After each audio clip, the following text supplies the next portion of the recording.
Yes, abakatwegettako ku the updates online page. Mukadde kano tumaze okubeera nga tweteekateeka bulungi nnyo era nga mukadde kano tugezaako okulaba nga tusambyako obudde tusobole okubeera nga tukola ki, tusobole okubeera nga tukikwasaganya era nga tuli wano ku Buganda Road Court era nga Mr. Update amaze okufuna ebbaluwa ye egenda okubeera nga yeeyimirira.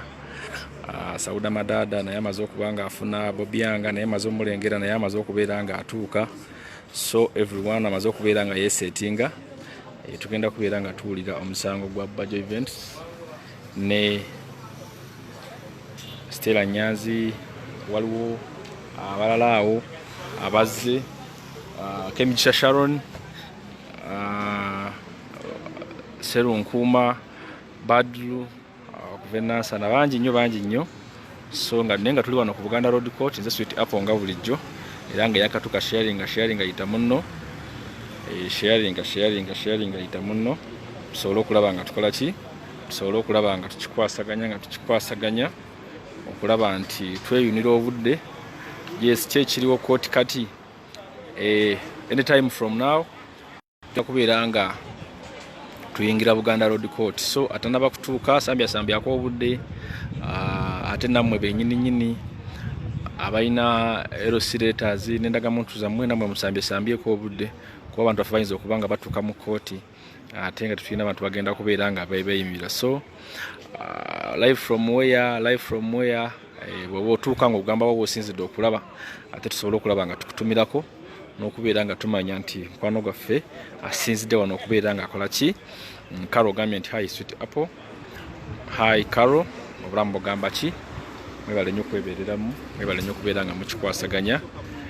Free Bajjo Events, free Stella Nyanzi, free Kemigisha Sharon, free Badru, free Serunkuuma n'abalala bangi nnyo abakwatiddwa olunaku olw'eggulo abatanaba kubeera nga bateebwa. Bonna twagala babeere nga bateebwa sobole okulaba nga twambala engule nga tukola ki, nga tukikwasaganya. So musharinge muyite bannammwe musharinge ate tusobole okulaba nga tukola ki, tusobole okulaba nga tukikwasaganya. Agakagwawo waliwo agambye nti agakagwawo Ashba akato kaweddemu Pona Singh Diana agambye nti Ashba akato kaweddemu.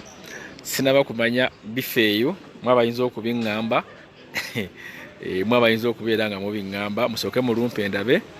Waliwo Education agambye nti aviiridde Kasese. Yes, abantu be Kasese tubatumiddeko nnyo era ntwongera obbagamba nti mukulika amataba agabayitamu wiiki ewedde kyenkana nga gatwala amayumba g'abantu agasoba mu 10,000. Why you stop to give us curfew updates? Sus Enjobu agambye nti lwaki nakoma okubawa curfew updates ku lw'obudde n'embeera gye tutambuliramu ennaku zino sikyabawa curfew updates. Luli piki zakomanga ssaawa emu ate ensangi zino piki zikoma ku ssaawa 11, so mbasobola ate kugenda mu bitundu ebyewala kale nensobola okulaba nga nkola ki, nga sisobola kubeera nga mbawa updates. Naye nga twatuuse dda ku Buganda Road Court yakatuka munno nze Sweet Apple nga bulijjo era olunaku olw'eggulo mwalabye nga twagezeza okulaba nga ekinyero kitambuza bulungi nnyo n'okubalaga kitya entambula nga bwe yabadde erina okubeera nga etambula. Bobianga, so olunaku lw'eggulo mwalabye nti twakedde wano era nga tugezaako okulaba nga tukayanira emmere nga tutya bwe tuyinza. Waliwo agambye nti live from Karamojja, Magembe Isaac ogambye nti gweosinzidde Karamojja, so abantu b'e Karamojja tubatumiddeko mikwano gyange. Abantu b'e Luweero, President Bobi Wine don't allow, so embeera bweto bweri. Yes, Bobianga agenda kubeera nga atubuuzaako ayongere okutunnyonnyola ensonga ya mask eza people power kubanga twalabye ku mutimbagano ng'agezaako okunnyonnyola eggwanga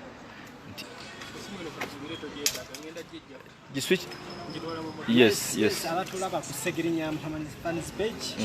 Mbalamusiza amanya n'eddoboozi agaba Anthony oba Bobianga omunyankole eyasalawo. Tuli wano tulabe baganda baffe be bakutte nga bagezaako okubanja emmere. Manyife twesuubiza okubeerawo naddala ng'omuntu waffe afunye obuzibu. Bajo Sharon, Stella Nyanzi n'abalala bangi bantu 7 so abantu bagala kumanya wavuddeyo n'owandika ku mutimbagano nti oyina masks eza people power so abantu bagala kumanya kakodyo kyakazirimu era azaagala azisangawa oziyina mu bungi ki abagala okukola orders nga abamaduuka bakole batya abazaagala kasooke nteekeko WhatsApp namba yange eri 0 ndako 0774 26 kagamu 58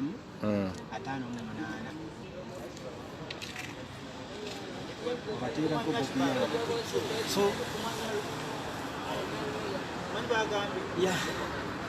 masiki weziri kati bye batunyumiza mu government egenda kuleeta masks tetumanyi zigenda kubeera mu kala ki neffe tetwagala kumanya tuyina ezaffe aba n'akawunga twakagaana no mu hoteli nabagamba sikyakalya so ebyo byazunga azungire eri Bobia nga abantu bagala kumanya kakodyo ki obana kyanjawulo ki ekiri mu mask ene ya people power mask ya people power eriko baji ya people power ndozo giraba mu kala ya fair red kati gwe Bosco obo leeta kala ki tetwagala kumanya fe tugamba people power nzijukira n'enkofiira yasooka zigana naye twamala ne tuzambala ebyo byonna byakola ndowooza yalabye nga tumukubye ki je n'agamba bano abaana baagala kundyako show kati bwe yalabye masks zaffe n'agamba kati nze kanzigabire bwereere ne bannayuganda yes yadde yabavuwaza akimanyi kati tebalina ssente ate masiki yatutaddewo nti teeka naye ffe tugenda kukola ki tugenda kuzambala ezaffe nze masiki zo zeesigalize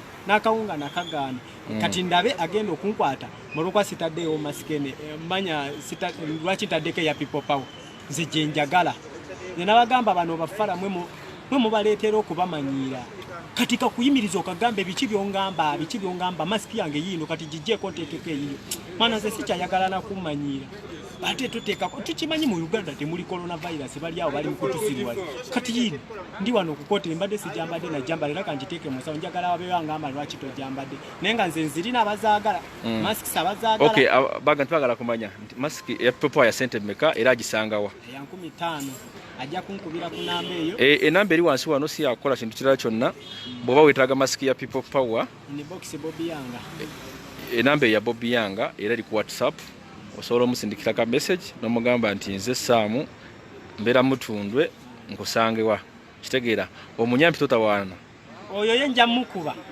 nja kukuba embu ezo bino ebyokunkubira ate n'otandika okumbuuza njagala ki mu masiki kiwedde ate bw'otandika ate njagala kumitinga njabba kuba mmwe mwana tetukyayagala tumanyira ate obo kyali awo n'owulira mbasibaga biki banange mbegayiridde temumuwa makulu temumuwa budde bwammwe oyo yagenze mu mwesonyiwe bakyaliyo bangi bajja genda waliwo abimbuuziza ate ze sinabitegeera mmwe buli omu yajja mu people power ng'ali omu nze nabagamba najja bwogo oli bwagenda tekina bannange Bobby yatugamba wano bw'oyimirira ku mazima oyimirira bw'omu ine sawa zino naffe kenyini tatwesiga yalaba n'obeerawo n'asirika n'agamba bono ye mutuufu kubanga naawe omuntu tosobola kumanya kye kiri ku mutima bannayuganda namwe mukimanyi so oyo bagire Andrew agambye nti Bobby Yanga mutuyambe temutuvangamu banangenze wendi enjala ne bwenanuma ne bwenakolaki afazali ngenda sulira kikomando naye sikisobola kulya mu nsi yange olukebambi mbegayiridde naye nga byonna byabakola ebyo alaga kutya yatidde Samali agambye nti ayagala enkofiira ya people power yagifuna atya ne masiki namba yiyo enamba yagifunye enamba ya Bobby Yanga twagitaddewo ayagala enkofiira ya sente meka maximum $5 enkofiira eri origino ya 5 ne Bobby Yanga zayambala embi zire z'abajeno abamilitale gye batwala bannanga busajja bumanyire bw'oyambala n'onyuma kibaluma naye bannange mubeeremu Bobby Yanga olunaku lweggulo bakutesitera Nyanzi ng'agezaako kwekalakaasa ng'agamba nti twagala emmere yagabibwa naye terema kubeera ng'etuuka mu bantu kintu kino kyogera otya emmere eri mu ofisi ya prime minister kubanga tenagabibwa simanyi nakumanya omusajja ono oba ayagala gyeriira aba simanyi nakumanya naye bw'ava eri sente zo olaba yeeyongera n'okusaba nabuliddeko kuba byabadde bituufu mubaagala buli muntu asasule omutwalo bawabirabyeko yes omukozi wa gavumenti ye saawa zino ali mu kubba ggwanga buli omu okiraba tuli muku abantu bali eri bali mukukaaba bali mukufanjala emmere tagituuza bw'ovaayo n'oyogera mbate bannange mubeeremu omusajja tabaagala era byonna byakola mwena mukimanyi nti kutya yatidde oyo yatandise kugula simanyi bani saagala na Mulemeke Steven agambye nti abejjinja bafuna batya masiki abejjinja mugume bamuyiyize sayidi zeeyo aba wano mu Kampala Mukampala nsobola n'ogikutuusaako kubanga nina kaboda kange mba ntambula mpolampola waliwo ampaddemu kaboda nteekemu amafuta siina ntambula naye zisobola kubula boda abaana baagala people of course atise okupangisa kulanga pangisa nebaki era wano ndabira siina ntambula naye bwe kiba nti kya people power mpangisa Harriet Narubega agambye enamba tukeddemu tugiddemu ndowooza nedda gidde mbuzi 774 46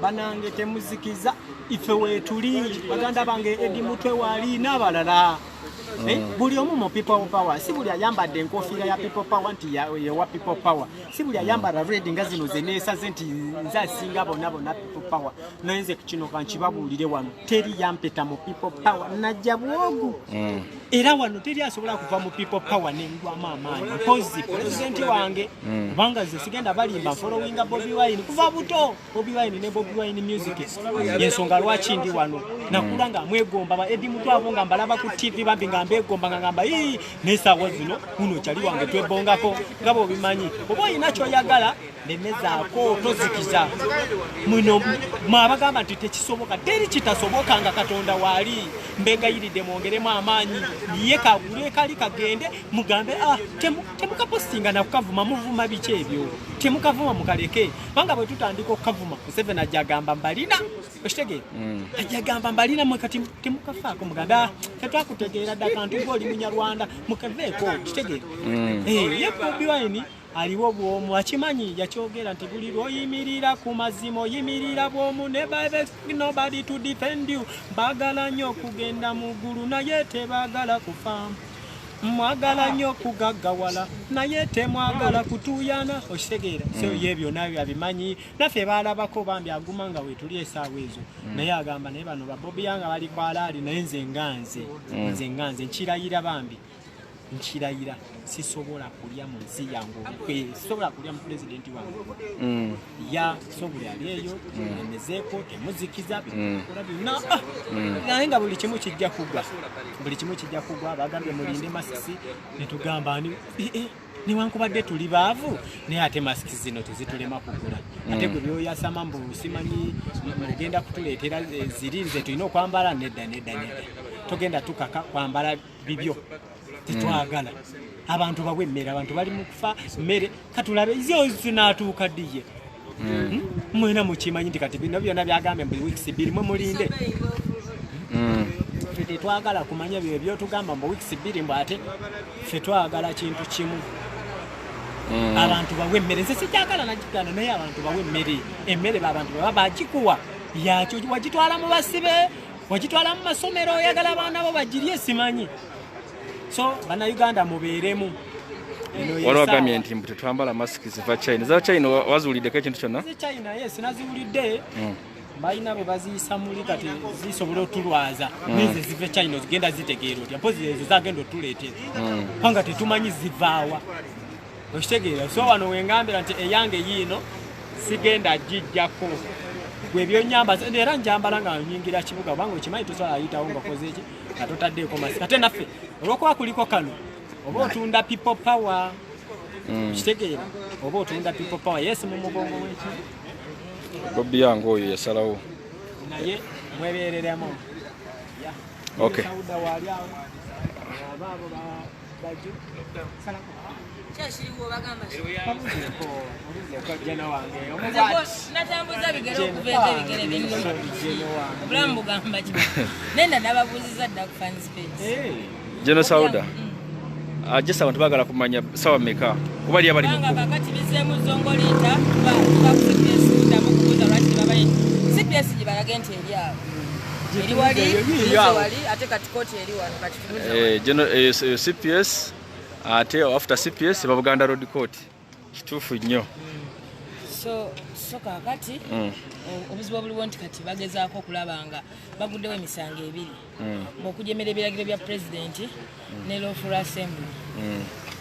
assembly so kakati fayiro ziri ezi which means nti n'abantu abagenda okweyimirira tulina batini nti almost omuntu alina okuba nga alina abagenda omweyimirira ng'abaaba nga bana so we are few tulilayikire n'obutabataleeta wano n'okudda eka kyekyo munnaye naye nga tukyalazi amabaluwa mugafunye amabaluwa agokweyimirira tukirina gwe kyoba omanya fayiro we bakwata abantu ne babasiba bwabaawo rescue team nga munaagenda okukola procession abamu tebabimanyi tuba ne rescue team yeeba ku side balawyers babeera ku side ontegera bulungi naye kakati kasita batandika okukola ebintu ebisinga nga temwetegese kyobola abona lumusi baba tukola bulumu abaana babasiba nga tebabakubiddeeko tebabategeezezaako temutegedde ki kye mugenda kukola oba kitegeera ne bakwata abaana just ne babatwala like that ne batwala ne babalayo ennaku nnya lwa nsonga tuba tetwamanya mwatandikirawa mwakola mutya naye ng'onoogenda mu kintu ky'omanyi nti bayinza okukusiba olina okuba nga olina rescue team ebeerawo nti in case yeeyingirawo mu budde olina okuba nga ebbaluwa 0C kati naye nga twetegese buli kimu tukirina rescue team weeri wazira obuzibu munayo buliwo tambula Kasa tugende ko wano mukagundi wano atali musana mungi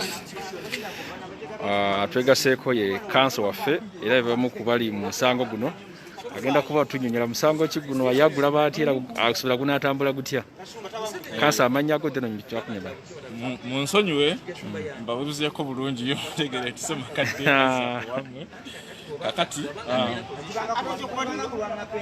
sina buli nange nandibuse naye tuli wano omusango guno baguyita vagina war number 3 the food factor vagina war number 3 the food factor okuguba musango gutya n'omusango gwakulaga ddala nga siteera bwe yandiyogedde manaki tuleme ekisesiza eddembe lyaffe mu buzibu buno bwetuki tugenda kwanika emmana ezimu ggwanga ezifudde covid obulwadde buno omulimo manaki ezifudde enyiike ebiwundu amaziga g'abannayuganda ebyamagoba tugenda byanika mubeere ku mikutu gino kubanga situsuubira TV za Museveni kulaga revolution naye nga tugenda kalakata tugenda kusabula tugenda kusabulira ddala nga bwe mutalabanko tulirwedde Nalonga alirwedde era tiimu ndowooza tugenda kusabulira ddala basically abantu baagala kumanya nti ebiseera ebisinga amateeka weegali era nga mmwe mwasoma amateeka kugataputira abantu nakufuna bwenkanya naye buli lwe muyisaawo etteeka naye tateekebwa mu nkola oba omuntu ng'omusango gumusinze naye ne gutasingibwa kintu ekyo mmwe nga mmwe abasoma amateeka ndaba kibeera kinafu ya institution yammwe abannayuganda temutya nnyo ensi tokyatambulira ku mateeka wano kibi nnyo era abaloboozi abaganya okuyingira battle abaganya okuyingira struggle mwekube mu kifuba tulina okuzza ensi yaffe ku mateeka okugeza Stella wano ne Honorable Bajjo babavunaana oba gwa kuyisa amaaso oba butagondera biragiro bya oyo we bayita vagina naye peyo buttocks ndowooza bamuyita anyway sibyawula naye biragiro ki buttocks amatako gegawa byolina okuwulira tulina okwekuba ekifaananyi tulina okwekuba mu kifuba twebuuze nti biragiro ki amatako amatako begawa byoyinza okugondera obeera muntu wa kikaaki siriimu atta lawyer soko simba wakati abangoberera bagamba nti ebigambo by'okozesa nga binene oli Saalongo wangi abangoberera abatugoberera abakola bagamba nti ebigambo by'oyogera nga binene gwe naawe oli Saalongo nedda ndi jembe lya Stella oli jembe lya Stella ndi kitandokwa si ya council council mujja mulabira mu kooti tuli mu kasaka tuli ku kyoto tunyumyamu bunyumya so tuyongereyo ndowooza tugende mu maaso sirowooza nti njogera n'abo bannamyekozo abeyita abalamuzi abeyita abaloya abebbeeyi nedda tuli mu bantu baffe abategedde mission ensuubira abantu abategeera Uganda kati kubanga tulowooza nti bebandibadde abayivu abategeera bali mu byanfuna so njogera n'abayivu abasinga bajja kutegeera ebigambo tuyongereyo so mbadde ngamba nti matako gayinza kuwa biragiro ki byoshi byolina okugondera mbadde nkuwa kugeza nti omuntu ogamba otya nti masiki gwagenda ogitukolera siriimu atta obadde mu buyinza myaka 30 nga totuwangayo kakondomu ka gavumenti tetulina okukozesa oba tusibye zipu ekitegeera kikyamu nnyo. It's a basic principle. Health choices are a matter of individual responsibility.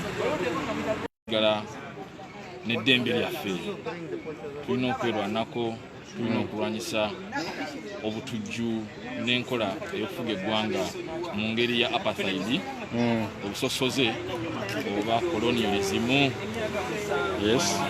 dictatorship, obunakyemalira, enyiike, corruption, obuli bw'enguzi n'obugwenyufu n'ebirala. Tulina okubi fetuze ku festival. Yes, so webale nnyo kumpa. So akwagala in case of anything abantu bakunyumiddwa nnyo wano ku mukutu bagamba nti omusajja ng'akoona ku ggumba. Mbadde nsaba bwe kibanga tekikuyise buyi tubasindikire ennamba yo in case of anything abagala okutegeera ku by'amateeka n'ebirala n'ebirala. Ennamba yange eri public. The public, yes. 0757 bibiri.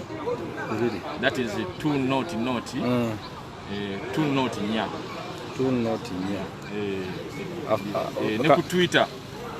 Ku Facebook nkyayiga nja kujjayo. Facebook toliyo. Nja kujjayo. Oyo ye kansani Semakadde? Kanso Semakadde Isaac. So Kanso Semakadde generali amwetaaze ye namba ye. Genda mu kabox ke ng'olina ky'omugamba nga kyongera ku struggle bye bimukana tuyanze nnyo tuyanzeege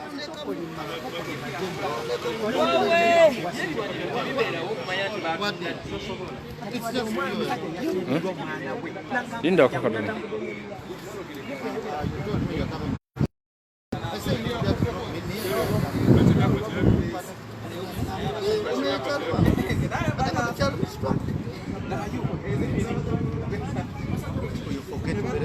so embeera bwetyo bweri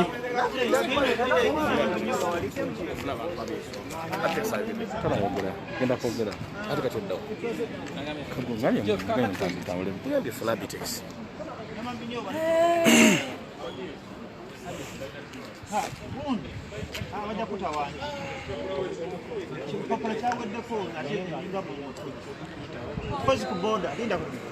kadde wange abantu bagala kubanyunyira so embeera bwetyo weebiridde abakatwegatako tuli wano ku Buganda Road Court. Bakanso bonna abasinga obungi amaze okubeera nga batuuka. Kanso Semakadde amaze okulanga naye atuuka. Muhandi Sonko gavumenti abakatwegattako mwebale kubaako mwebale kubeera nga mugoberera ensonga. Twatuuse dda wano ku kooti eya Buganda Road Court nga tuzze okweyimirira baganda baffe okuli Bajjo, okuli Stella Nyanzi, okuli Sharon Kemigisha, okuli muganda waffe John Bosco naye amawulire update yenjagala okubawa eyakagwanga kanso Semakadde wabagambye ndowooza abasajja baagala ate kuzannya kyebayita delaying tactics, baagala tuve wano then bamale babaleete ekiro mu kooti. So kati ffe tetusazeewo tetugenda kuva wano paka nga abantu abo baleeteddwa mu kooti because ekyatuleese wano kulanga tuyimirira abantu abo. Maze okubeera nga mpita ku live yange eya Mr. Update nendi kuloyinga wano basureties, era wetwogerera basureties bamaze okuwera. Basureties bamaze okuwera wembayise bonna nebaza abantu bonna basobodde okutuuka buli gwempisenga surety bazze era wano we dala tuyina kati kulwana kulabanga baganda baffe bakola ki, baganda baffe bayimbulwa olwekyo yenteekateeka eriwo. Twetaaga 14 bo bamaze okubeera nga bawera. Basureties twetaaga 14 bamaze okubeera nga bawera mu ngeri emu oba mu ngeri endala. So kati kye twetaaga kwe kulabanga baganda baffe abo basobola okubeera nga bayimbulwa olwekyo yenteekateeka eri wano ku kooti eya Buganda Road Court mu ngeri emu bendala nga tuzze okweyimirira baganda baffe abo abakwatiddwa. Ekisookera ddala Stella tali mu mbeera nnungi ne Bajjo tali mu mbeera nnungi, naye kati twewuunya batugeesa 8 zigenda 9 awo kati wali okutya kwaffe baagala ndowooza tuveewo baleeta ekiro ate nga Mr. Update mumanyi ekyandeese wano okulaba nga Stella Nyanzi tuvaawo naye ne Bajjo tuvaawo naye n'abalala be bakutte kuba ennamba yonna eri mu CPS bali abantu 7 abakwatiddwa be bali munda wali mu kaduukulu ka CPS bali abantu 7. So yembeera eri wano twagala kulaba nga baganda baffe abo bayimbulwa because tebalina misango egibavunaanwa gyakwebereramu, misango egibavunaanwa gyakuvaayo ne bayimira n'omuntu wa wansi, misango egibavunaanwa gyakuvaayo ne bagamba nti abantu baffe balina okubeera nga bafuna emmere. Stella Nyanzi asobola kubulwa kyakulya ne Bajjo naye balwanirira bannayuganda majority abatalina kyakulya. Ensonga lwaki olaba nga bavuddeyo bayimirire n'abo ba suffering majority or suffering Ugandans or the oppressed Ugandans abali obubi nga tebasobola kufuna kyakulya. So yembeera eri wano ku Buganda Road Court, tetugenda kuvaawo paka nga tumaze okumanya nti baganda baffe abo bayimbuddwa kubanga tumanyi bali mu kulya budde babaleeta ekiro. Agamagezi tugamanyi batera nnyo gakozesa ne bali obudde ne babaleeta ekiro, naye lawyer Kanso Semakadde wali nnyo edi mutwe naye amaze okubeera nga atwegattako mu nteekateeka eno. So kati ekiriwo kyakulaba nga ate baganda baffe abo basobola okubeera nga bayimbulwa mu ngeri emu oba mu ngeri endala. Olwekyo kabaweene ku mubiru James naye ababulira enteekateeka nga bweri.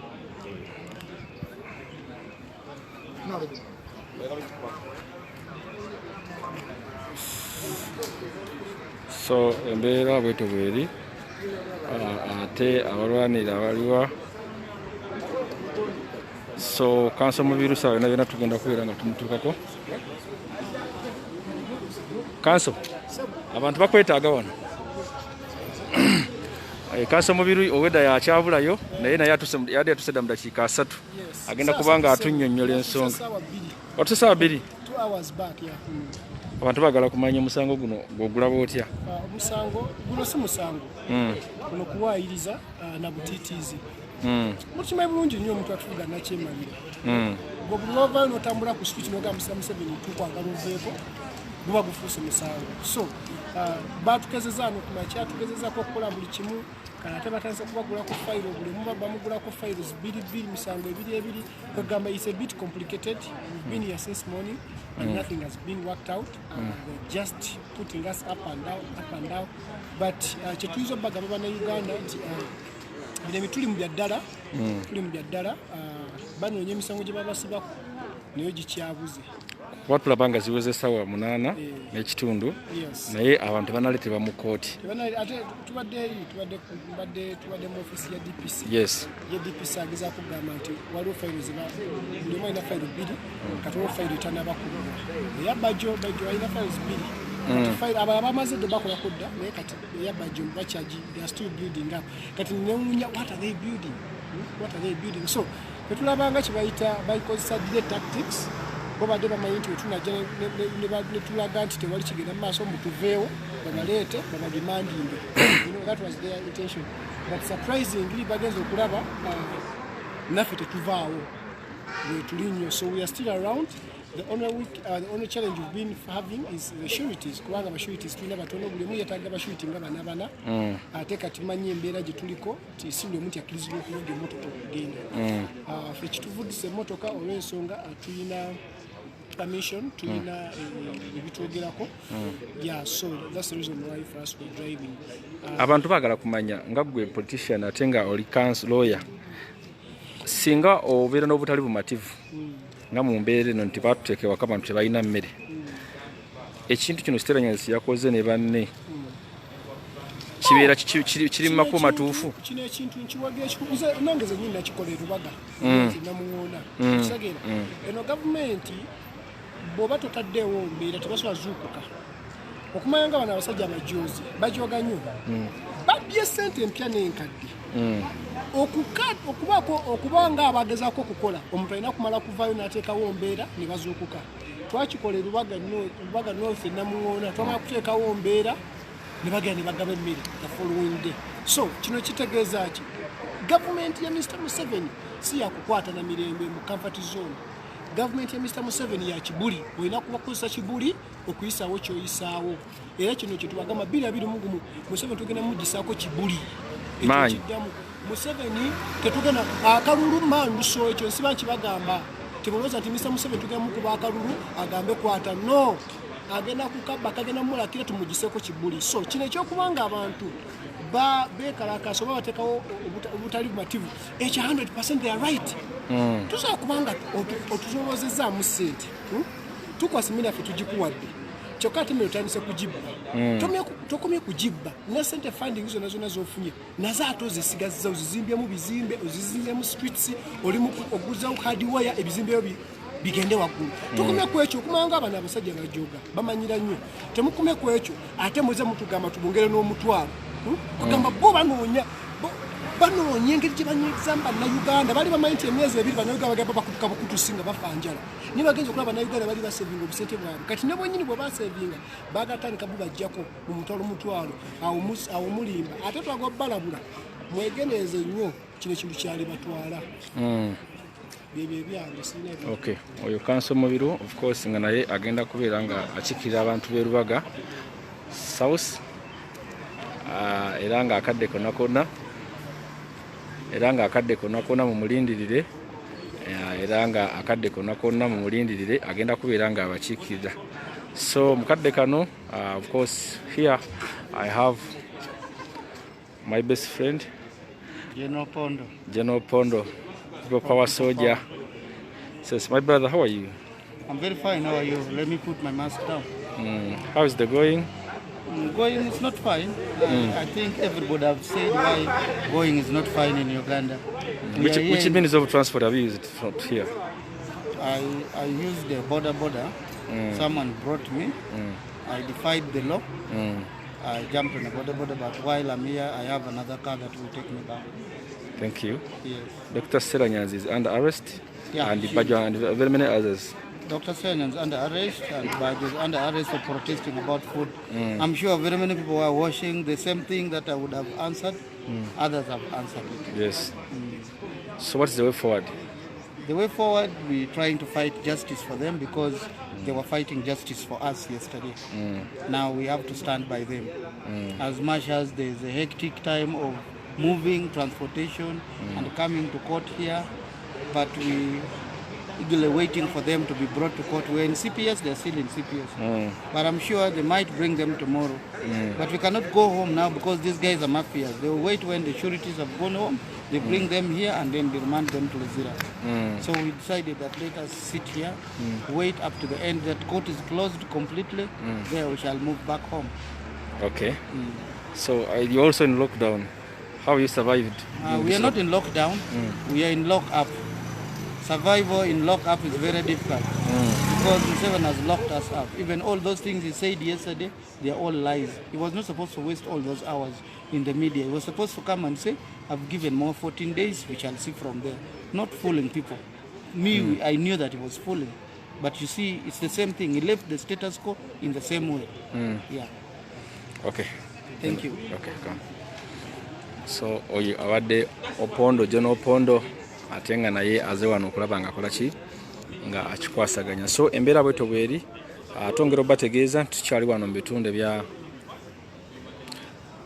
Buganda Road Court era nga obudde buno katusooke tulindirire bajjo ate era tujja kuba tubawa updates ezikwatagana ku kooti in case singa baba aleeteddwa ate n'abana bataleeteddwa era tugenda kubeera nga tubawa updates naye nga tukyasanga ekiseera ekizibu nti ebiseera bino ngeri tuli mu lockdown tusanga obuzibu bungi nnyo tusanga obuzibu bungi nnyo naddala mu ntambula tusanga obuzibu bungi nnyo naddala okuyamba abantu baffe okuba nga tutambulira mu budde ate nga tetukyakozesa 24 hours as normally.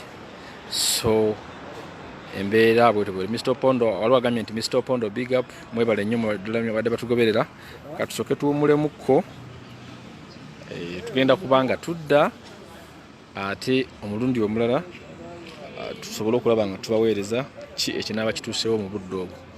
Mbeere bulungi mweraba.